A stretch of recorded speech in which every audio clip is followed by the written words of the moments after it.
On Tech News Today, the Chinese government bans Instagram during pro-democracy protests in Hong Kong, but users find an app that can't be shut down. Or can it? Smugglers have already exhausted demand for iPhone 6 phones in China even before the phones are officially on sale there. And Europe says Apple cheated on taxes and owes them billions. All that and more coming up right now on Tech News Today. This is Twit. Bandwidth for Tech News Today is provided by CashFly at CACHEFLY.com.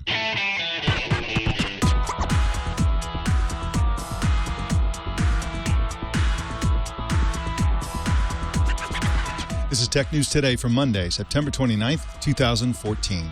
This episode is brought to you by Gazelle, the fast and simple way to sell your used gadgets. Find out what your used iPhone, iPad, and other Apple products are worth at Gazelle.com. And by Citrix ShareFile. Enhance your workflow, send files of almost any size easily and securely with Citrix ShareFile. Try ShareFile today for a 30-day free trial. Go to sharefile.com, click the microphone, and enter TNT. Tech News Today is the show where we talk about the tech news with a journalist who reported. Welcome to the show, and with me is Anthony Nielsen. How's it going, man? It's good. How are you? Good, very good. So glad you're here. Jason Howell is off today. And it's Monday. That means Lindsay Turntine is with us today. Welcome to you, Lindsay Turntine. Hi, everybody. So, I want to talk about Ello, and you probably don't want to talk about it because I saw your post. You posted something. You signed up. You got an invitation, and you said, hey, so now what do we do, or what's next, or something like that. And it's a bit of a desolate, ghost town, to use a Google Plus phrase. But what do you think of it generally? Do you think it has potential? Do you think this is something that could go somewhere, or is this just another cul-de-sac in the social networking wars? I think it's going to be really, really tough for Ello to make any ground. I think that the challenge with a new social network is that people already have a social network, and there are some people who are really frustrated with Facebook and other big social networks, but the reality is it takes work to establish a new social network. And Ello is not very good at findability right now. Part of the reason I haven't really logged in much more than a couple more times to send other people invites is because I can't figure out how to find people on Exactly. Ello. The search doesn't work, for example. The search doesn't work. And then in addition to that, I find myself drawn to where my friends are. So unless there's a giant event that only Ello can really capture, some sort of cultural movement that only people on Ello are really talking about, I think it's going to be really tough, ads or no. Yeah, I think that's absolutely correct. And it's really kind of an odd thing. I think that Malik said it best when he said that the apparent excitement around Ello is really frustration with existing social networks. And there was a really fascinating conversation yesterday on Twit. I think it was Leo who said that in fact the excitement around this is really it's just what happens with new social networks. Social networks are awesome for like a year or 2 or 3 years, and then they go south. And I've been doing a lot of thinking about that since I listened to that show, and it's really true. If you look at Twitter, Facebook, Google+, there's super excitement in the beginning, and then 2 things happen. They try to monetize it. That really kind of spoiled Facebook and Twitter.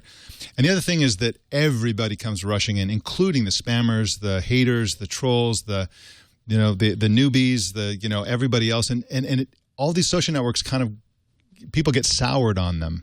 And so when there's a new one that people start talking about it, people optimistically jump on it, hoping that it'll be awesome. And it could be awesome for a while. But that gives me hope about Ello because they're so, communist or whatever in their outlook. They really are not out to make a ton of money. They're not going to collect personal information. They're not going to show advertising. They're not going to demand real names. Not going to do any of the things that Facebook and Twitter do. And, Google Plus doesn't have ads, but they do harvest your personal data, like to a maximum extent on that social network. Maybe they'll retain that sort of small, closed kind of like private club kind of feel that new social networks have. Maybe they can sustain it over a period of many years. Well, maybe they can. And sometimes I think the feeling of exclusivity is what makes something seem worth pursuing, right? So I think what we saw happen over the last few days was people saying like, ooh, I got an invite. I'm one of only a few people who have an invite. And then making other people feel special by having an invite. One of the most entertaining things I saw was a lot of people jumping on Facebook saying, I have Ello invites. let me know if you want some, which is, I think, a little bit of it's kind of, it makes you feel important. Yes. Right. So you're using another Right. established social media network to show how important you are on this less established social media. I think it's really interesting. I don't think it's going to stick. Honestly, I think there will be a few people who try to get around the communist nature of Ello and who will try to make money on it, and then it'll spoil it. And unless they can iterate really quickly, which is hard to do without a lot of money, it's also just not very easy to use. Yeah, absolutely true. Well, a growing wave of pro-democracy protesters in Hong Kong endured a night of tear gas last night. The conflict continues into the work week there after a 3-day sit-in.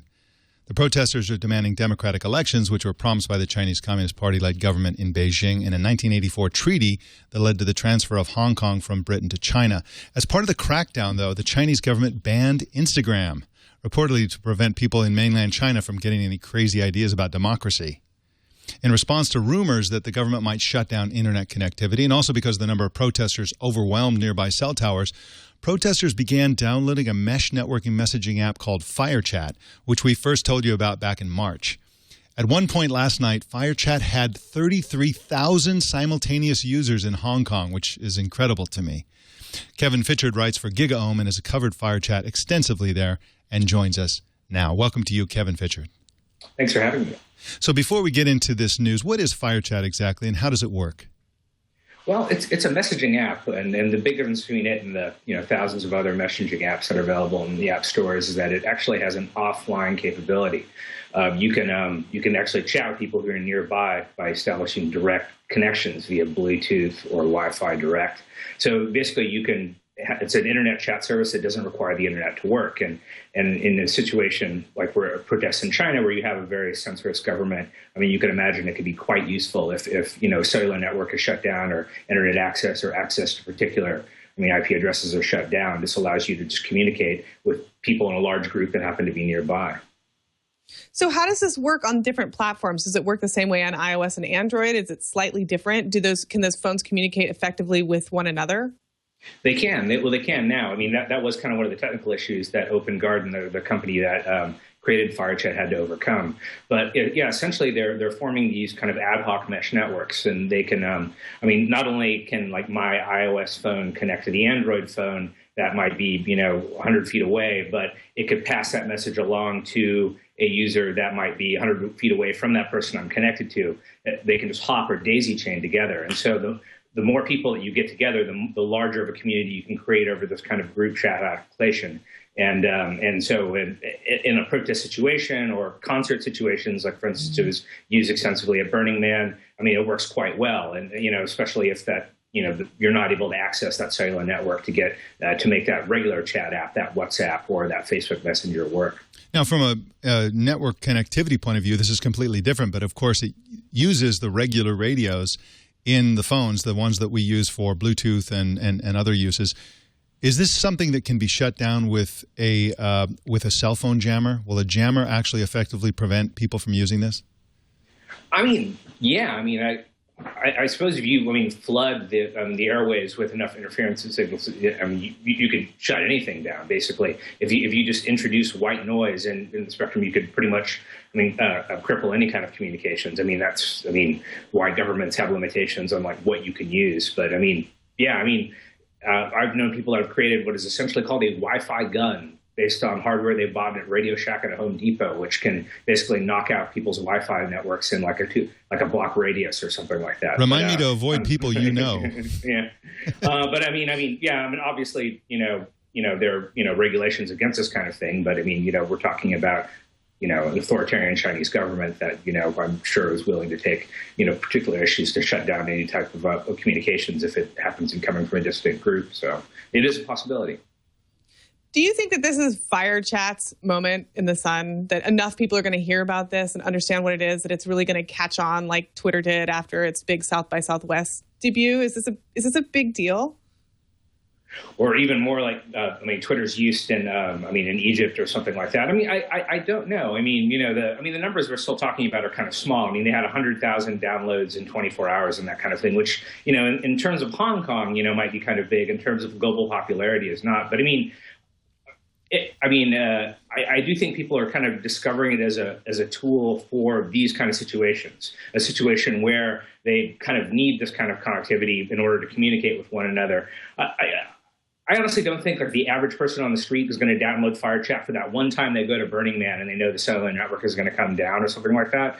But I mean, in situations where you have protests popping up around the world, whether it's going to be in, Cairo or, Alexandria or like in Hong Kong, I mean, I think it's a very, very easy thing to do to kind of prep yourself for the worst.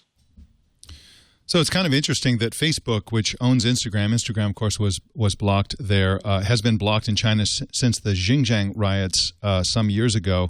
And in fact, Beijing did cut off internet connectivity entirely. That's the rumor that led to some of these downloads, apparently, during those riots in 2009. So the Chinese government has just completely shut off internet connectivity before and then banned Facebook over in those case, riots. These aren't riots. These are very peaceful, genteel kind of protests, although there's a lot of pepper spray and tear gas and that sort of thing. So it's pretty messy and a little dangerous for those who are there. Now, isn't FireChat like a great way to spread false information? I mean, I would imagine the Chinese government could essentially control the crowd by pretending to be people and saying, hey, everybody, we're all going over there, and like, you go down the street and there's a fleet of paddy wagons or something. I mean, they could do just about anything to spread false information, couldn't they? I mean, they could. I mean, almost like a Pinkerton agent, like stuck to the middle of the crowd. I mean, it'd be very easy to do because, I mean, it's a very open network, and what's beautiful about it being so open can also be kind of a down point to it. I mean, if you wanted to be part of the network, all you have to do is download FireChat to a phone and then walk into the crowd, and you're instantly connected to everybody that's communicating via that network. You can enter any chat room, and because you can use any name that you want, I mean, even though technically you do have to register with the service with a name and an email address, you can use a false name, and actually Open Garden is recommending that protesters do that just, to protect themselves. But yeah, that you could spread false information. You could, and if you actually look at some of the FireChat, conversations that are going on right now, I mean, I can't tell you whether there's false information spreading out, but there's just a lot of noise. There's a lot of every other message is the word hi, everybody's just repeating themselves. It's just absolute chaos. I mean, there is useful information. I mean, there are people posting stuff about like, this and this is going to be going on in Wan Chai and Kowloon at this particular time, that, you should go to this chat room to communicate or try and organize about it. But most of it just seems to be, I mean, at least the stuff that's in English, a lot of it just tends to be general nonsense. And that's kind of like what has been kind of pervasive about FireChat's overall network. And in many cases, they have chat rooms and topics, but it's largely chaos. But I mean, that's it's kind of a beautiful chaos in many ways. So. Do you see a future for FireChat that's I mean, this is very important use. It's more sort of benign. Or you mentioned concerts. Are there any other situations in which this would be really useful outside of a political situation, or one where you're trying to get around networks because you're trying to avoid censorship? I mean, yeah, there are. I mean, they all seem to be like an example, and I've actually seen this used is like in subways where, you might not have cellular network connectivity. You could, if you're trapped in a subway car, you can communicate and complain about being trapped in a subway car with people next door to you and stuff like that. That obviously isn't a use case that, that just grabs hold of the imagination and that kind of thing. But it is overall a communications app. I mean, you can use it to contact specific people, to enter specific chat rooms. You can access the internet. It is not entirely off-grid. I mean, it does have on-grid functions itself, so you can communicate with anyone in the world. But it's kind of the addition of that off-grid capability that makes it useful for those kind of situations. What's interesting, you kind of mentioned beforehand, whether or not,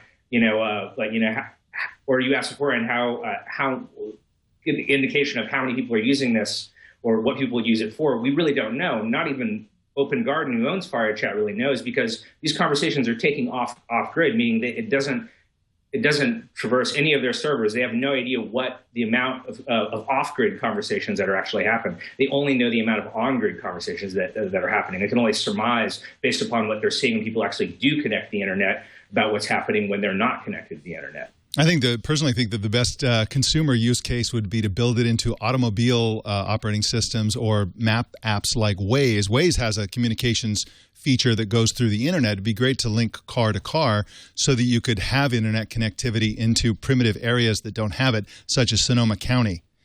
here where Petaluma is.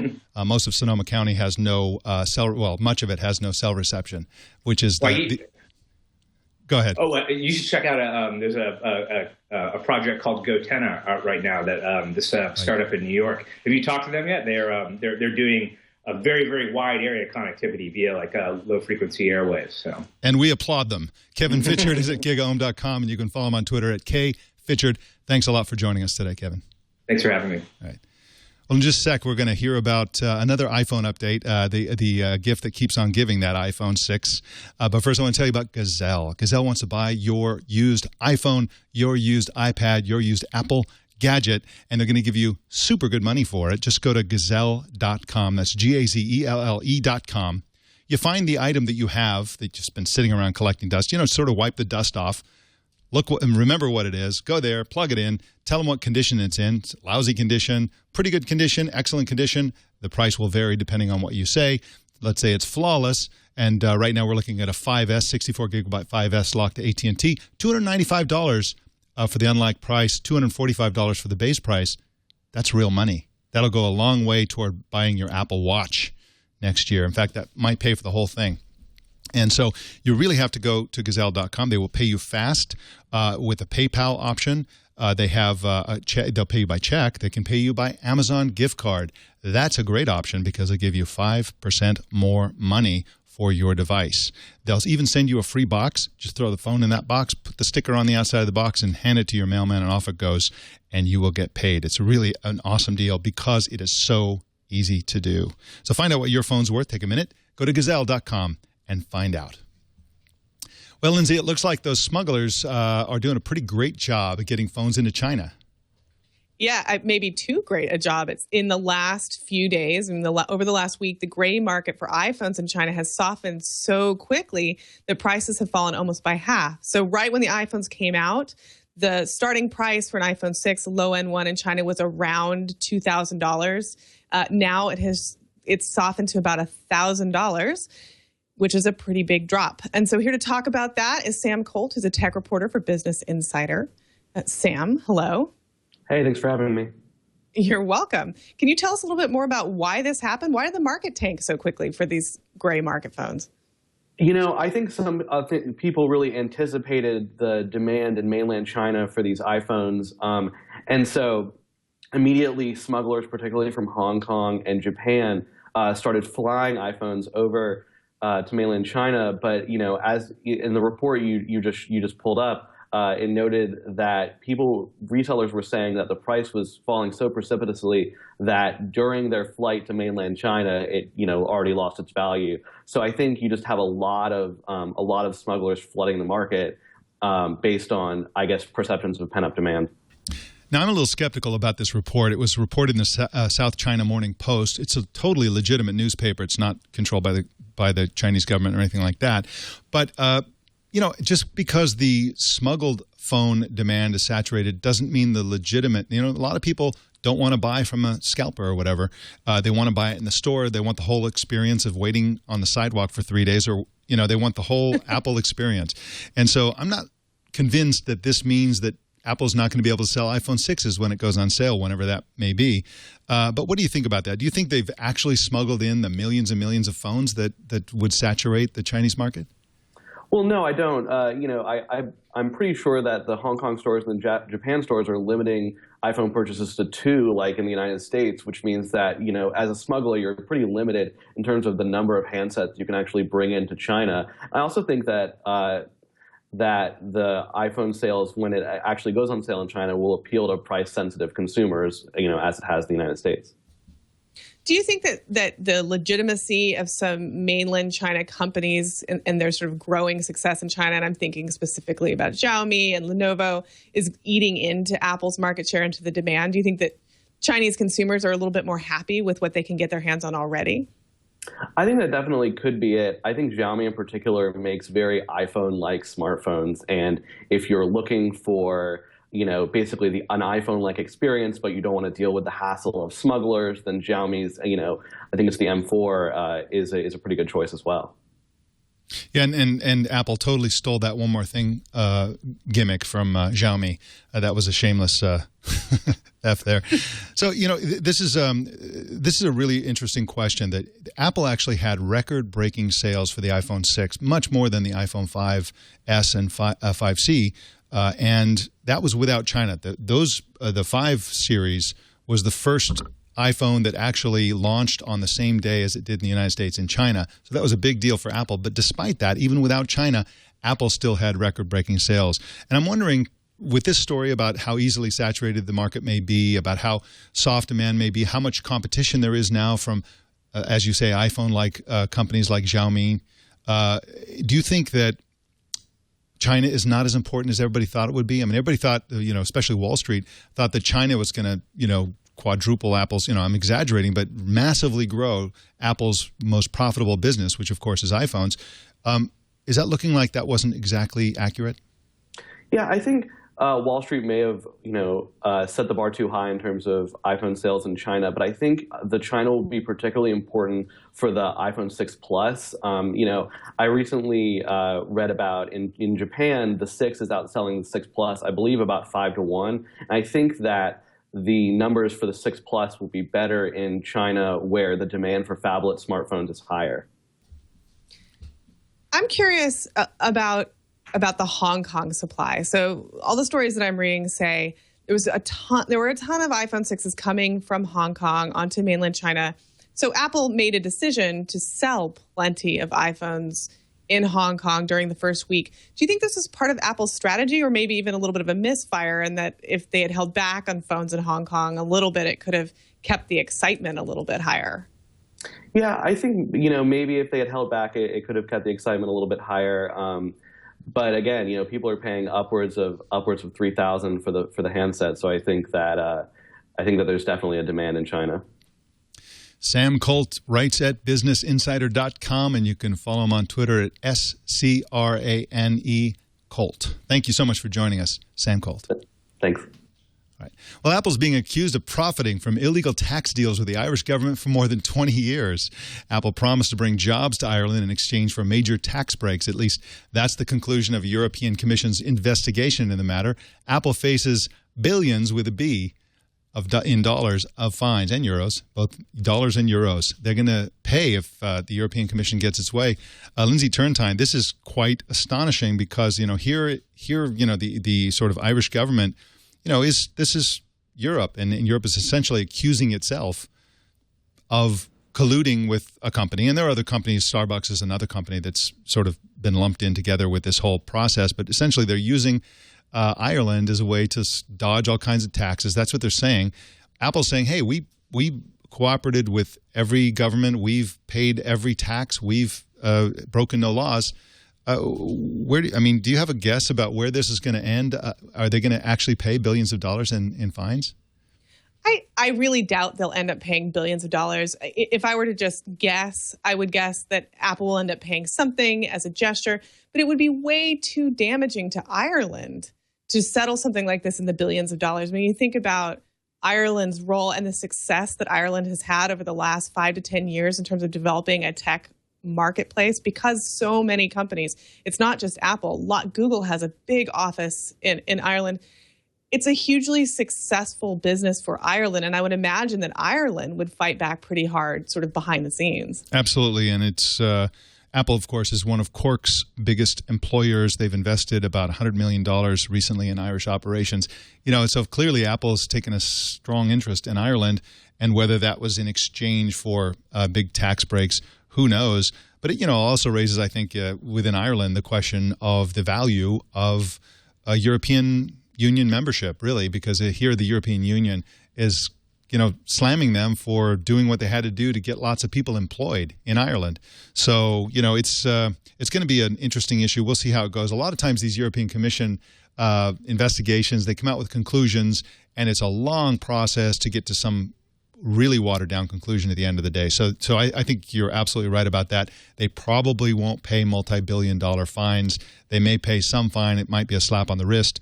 But still, it's interesting to see the European Union going after these sort of weird shell games that companies play internationally to avoid big taxes.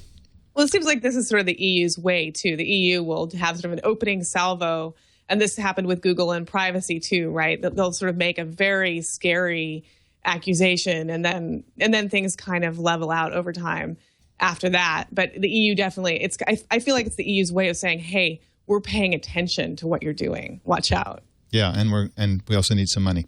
So it looks like Microsoft is opening a big store in New York City near the Apple Store. That's right.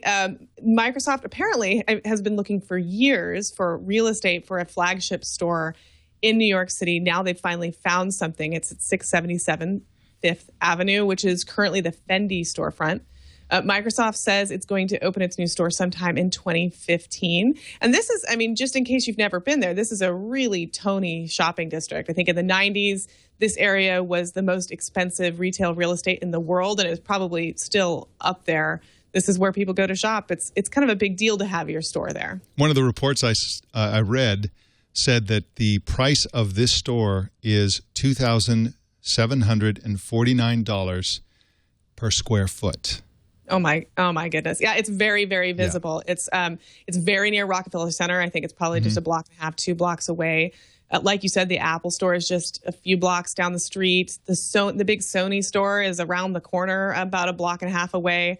It's really very visible. It is very visible, and importantly, it's visible to the entire world. Tourists, especially well-heeled tourists, go to that neighborhood. So real estate people consider the entire district to be an international retail location. It's like having stores in the capitals of Beijing, Tokyo, Seoul, Korea, Dubai, and so on, because all of the people from those countries come to New York City, and they're going to see the store. They're probably going to wander in out of curiosity or whatever. And it's another interesting little trivia point about the Apple store that's nearby. The Apple store is actually the single most photographed location in all of New York. No. Yes. Really? Yes. People go take pictures. Including the Statue of Liberty? Yes. It's more photographed than the Statue of Liberty. So it's, this is what kind of attention Microsoft is hoping to get. The problem is that their products are not as mind-blowing as Apple stores. Their stores are like, okay, they seem like a kind of a copy of the Apple stores, but kind of a bad copy. And they don't have the kind of, a Surface Pro is not, going to blow people's minds the way some of these giant screen iMacs do and some of the other products that are in there. So I wish them luck, but I don't think holding themselves up for direct comparison with an Apple store is a great idea, actually. Well, and this is coming at a very strange time when you think about it, right? Satya Nadella is coming in and talking about much more cooperation with other companies and a much more service-oriented company. So it seems like sort of an odd time to open up this retail store and really talk about the hardware that Microsoft's putting its stamp on. But then it also makes me think that maybe they're going to try something new. And maybe this is really going to be more about showing how Microsoft integrates with all kinds of products and not just sort of the Surface tablets and the Xboxes and the sort of smattering of successful hardware products that Microsoft has tried. I mean, the other limitation here is that if you look at this storefront, it's really wedged in among other storefronts. Microsoft is just physically not going to be able to, I don't think, create something like that giant glass cube that Apple has. It's just not the right real estate for that. So I'm going to assume that they're going to try something a little bit more integrated and different. They're going to put tiles all over it or something. Well, one of the Microsoft spokespeople said that it's going to be much more than a Microsoft store. In other words, like you suggested, they're probably going to do something interesting. It's not going to be a giant glass cube, but they're hoping to do something. I was surprised also from researching this story that, in fact, Microsoft is not as far behind in terms of the number of stores as you might expect from Apple. For example, Apple has 254 stores in the U.S., at least. They have at least that many. That's how many they had a couple of months ago. Microsoft has 104. So that's more than a third of the stores. I would have thought it would, that Apple would be miles ahead. They're way ahead, obviously. But this is, 104 stores. I didn't know that Microsoft had 104 retail stores. And that's in addition to the mini stores that they're currently putting inside of 600 Best Buy locations. Yeah, they've been working on it slowly. When they do, and a lot of their stores have this sort of help desk kind of area as well, sort of like with the Genius Bar. And actually, it might be very useful for Microsoft to have that infrastructure set up so that they can have more sophisticated conversations with everyday users instead of just relying on phone-based support for their technologies too. I think it's probably very useful for them in addition to being advertising, essentially. Yeah. Well, it is nice also to see Microsoft being wise enough to essentially it's going to be a money-losing store. They're not going to make profits. It's likely that they're not going to make profits like the Apple stores do. But it's a nice, soft way to sell their products. People, thousands or maybe over a period of years, millions and millions of people will see that store, get a warm and fuzzy feeling about Microsoft, learn a few things about the company, be impressed by things that may not have seen before, and that may have an effect overall in the long term, especially when multiplied by the other stores that they have. So, hope that it works, and it's nice to see retail stores, especially like you say, with some sort of help desk of some kind, because we all need help with our Windows machines, that is for sure.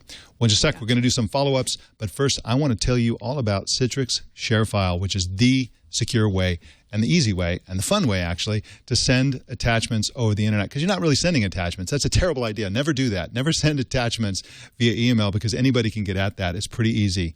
And if it's an attachment of any size, if it's any sort of video or picture or whatever that's too big for whoever it is you're sending it to or the company that they work for, it's not going to get through. And you may not know that it didn't get through. You'll think they have a file that they, in fact, don't have. And that's what's great about Citrix ShareFile. You actually upload the file to a secure location in the cloud, and what they do is they send a secure link. They'll send it directly to the person that you want to send it to and nobody else. And you can, in fact, designate that person or any number of people. You can designate how many times it's downloaded, for how long it could be downloaded, and they can be, and you can be notified when that file is downloaded.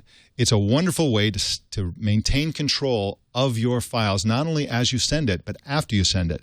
And so that's really the only way to send any sort of file over the internet conveniently and securely, and with the knowledge that it's going to get through. And, of course, they'll notify you when it does get through. It's really, really great. And you got to check it out.